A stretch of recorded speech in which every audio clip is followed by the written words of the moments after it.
Vote देने के पहले पॉलिटिकल पार्टियों का इतिहास जरूर समझ लीजिए।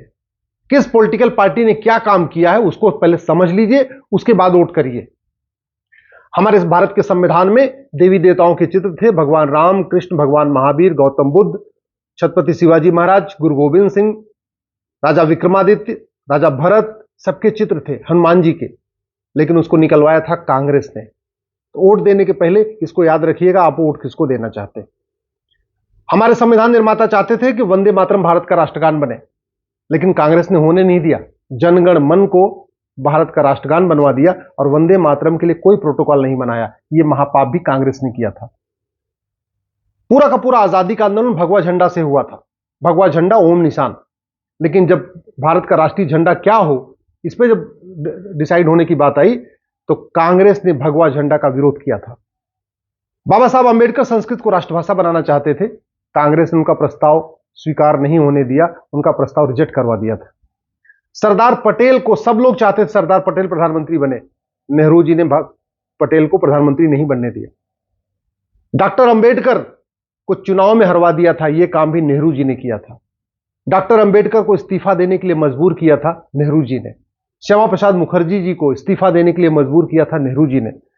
संविधान में आर्टिकल 35A जोड़ा था कांग्रेस ने, आर्टिकल 370 जोड़ा था कांग्रेस ने और स्पेशली नेहरू जी ने। और उसके कारण कश्मीर में हजारों हमारी बहन बेटियों का सुहाग उजड़ गया, हजारों परिवार बर्बाद हो गए, कश्मीर से पलायन हुआ। उसका मूल कारण था आर्टिकल 35A और 370, जिसको जोड़ा था संविधान में कांग्रेस ने। वक्फ पैक्ट बनाया था सबसे पहली बार नेहरू जी ने 1954 में। उसके बाद इंदिरा जी ने मजबूत किया, राजीव जी ने और मजबूत किया, नरसिंह राव ने और मजबूत कर दिया, मनमोहन सिंह ने और मजबूत किया। यह महापाप किया है कांग्रेस ने। आज सरकार के बाद जो सबसे ज्यादा जमीन है वो वक्फ बोर्ड के पास है। तो आप चाहते हैं कि यह वक्फ पैक्ट खत्म हो न खत्म हो, ये सोच समझ के वोट करिएगा, क्योंकि कांग्रेस जिसने वक्फ पैक्ट बनाया है वो तो नहीं खत्म करेगी इसको।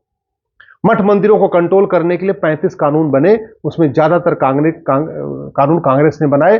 कांग्रेस ने मजार, दरगाह, मस्जिद, चर्च के लिए एक भी कानून नहीं बनाया।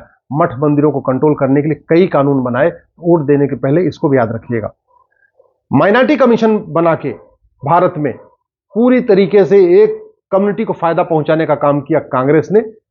माइनॉरिटी अफेयर मिनिस्ट्री सबसे पहली बार बनी 2006 में, ये भी बनाया था कांग्रेस ने। प्रियम्बल में सेकुलर शब्द जोड़ दिया कांग्रेस ने, जबकि संविधान सभा ने 3 बार इसको रिजेक्ट किया था। संविधान सभा ने कहा था नहीं, सोशलिस्ट सेकुलर संविधान में नहीं आएगा। लेकिन इमरजेंसी लगा के और इमरजेंसी के दौरान संविधान के बेसिक स्ट्रक्चर को बदल दिया, संविधान के मूल ढांचा को बदल दिया और प्रियम्बल में सोशलिस्ट सेकुलर जोड़ दिया था। यह काम महापाप किया था कांग्रेस ने। भारत के संविधान में इंडिया दैट इज भारत लिखा हुआ है। अगर हम चाहते हैं भारत का एक नाम हो, केवल भारत हो, इंडिया हटे, तो आर्टिकल 1 को बदलना पड़ेगा। और यह महापाप भी कांग्रेस ने किया था। गुरुकुल शिक्षा को बर्बाद किया कांग्रेस ने, मिशनरी स्कूलों को प्रमोट किया कांग्रेस ने, मदरसा को प्रमोट किया कांग्रेस ने। और 2012 में मनमोहन सिंह की सरकार ने राहुल गांधी के कहने पे राइट टू एजुकेशन एक्ट को बदला और मदरसे को RTI, right to education act से दायरे से बाहर निकाल दिया। नतीजा ये है कि मदरसे में क्या पढ़ाया जाता है, कौन पढ़ाया जाता है, कहां से फंडिंग होती है, क्या सिलेबस है, क्या करिकुलम है, ये सरकार को भी नहीं पता। राइट टू एजुकेशन एक्ट को 2012 में जब बदला था कांग्रेस ने, उसमें मनमोहन की सरकार थी और सारा जो मालिकाना हक था, पूरा जो काम करते थे, जो डिसीजन लेते थे, वो राहुल गांधी लेते थे और सोनिया गांधी लेती थी। विदेशी फंडिंग के लिए 2010 में कांग्रेस ने ही एफसीआरए बनाया था। उसका नतीजा है कि भारत में माओवादियों, नक्सलियों, जिहादियों, कट्टरपंथियों के लिए खूब फंडिंग होती है विदेशी। अलगाववाद, कट्टरवाद के लिए फंडिंग होती है, जिहाद, धर्मांतरण के लिए फंडिंग होती है, पत्थरबाजों को फंडिंग होती है। और ये कुकर्म भी किया था कांग्रेस ने 2010 में। इसी तरीके से भारत की चिकित्सा व्यवस्था को बर्बाद करने के लिए 1954 में नेहरू जी ने ड्रग एक्ट बनाया। नतीजा आप देख रहे हैं, पतंजलि को बार बार सुप्रीम कोर्ट से फटकार लगती है। वो कानून बना था 1954 में, नेहरू जी ने बनाया था। घुसपैठियों को बसाने के लिए सिटीजनशिप एक्ट में सेक्शन 6A जोड़ा था राजीव गांधी ने 1985 में, और एक झटके में 60 लाख बांग्लादेशियों को असम का नागरिक बना दिया था।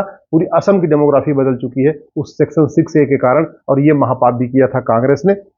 चीन को जमीन दिया कांग्रेस ने, पाकिस्तान को जमीन दिया कांग्रेस ने, म्यांमार को जमीन दिया कांग्रेस ने, यूएन की परमानेंट मेंबरशिप चीन को दे दिया कांग्रेस ने, लंका को अपनी जमीन दे दिया कांग्रेस ने।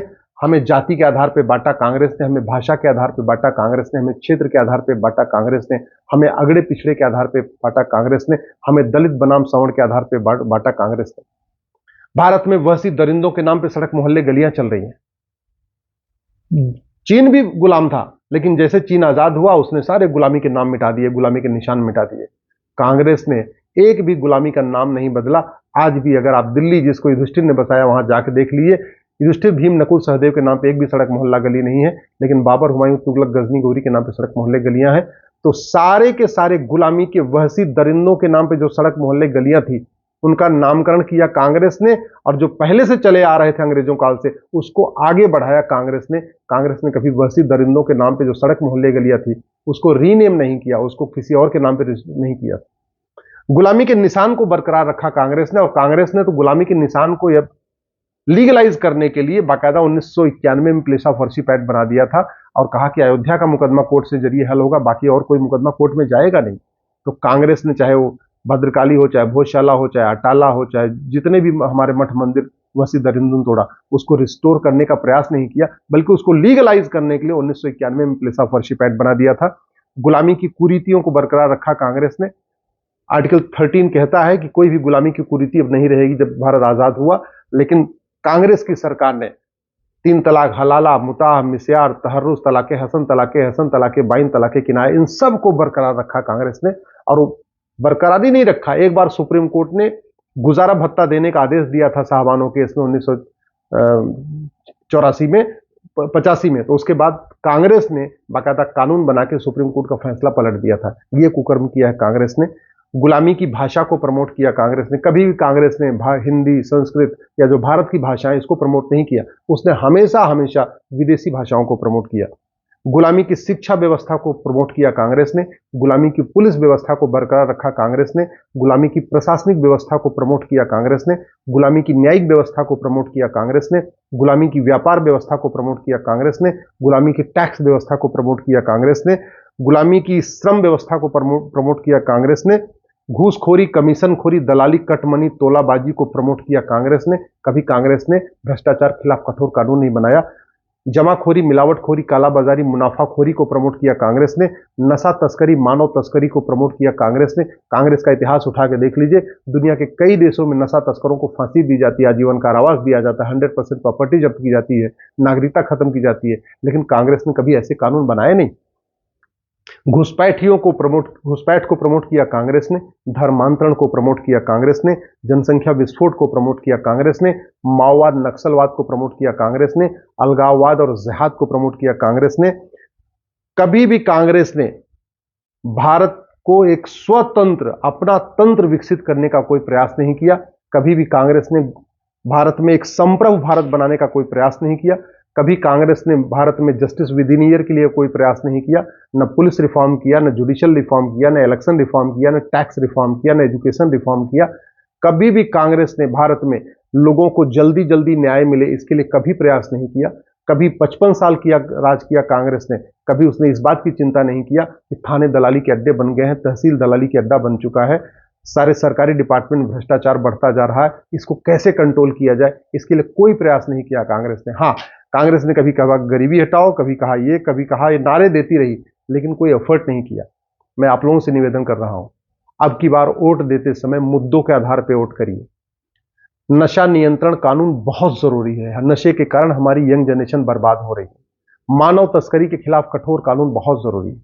अपराध तब रुकेगा, भ्रष्टाचार तब रुकेगा जब कानून कठोर होगा और 1 साल के अंदर सजा होगी। याद रखिएगा, जस्टिस विद इन ईयर हो गया ना, कि मुकदमों का फैसला 1 साल में शुरू हो जाए और 1 साल के अंदर ही जो भ्रष्टाचारी हैं, जो अपराधी हैं, उनकी 100% प्रॉपर्टी जब्त करने, उनकी नागरिकता खत्म करने, उनको आजीवन कारावास फांसी देने के लिए कानून बन जाए और उनको 1 साल के अंदर आजीवन कारावास फांसी मिलना शुरू हो जाए, तो भ्रष्टाचार भी कम होगा, अपराध भी कम होगा, जिहाद भी कम होगा, धर्मांतरण भी कम होगा, घुसपैठ भी कम होगी और भारत की जो डेमोग्राफी बदल रही है ये भी बचेगी।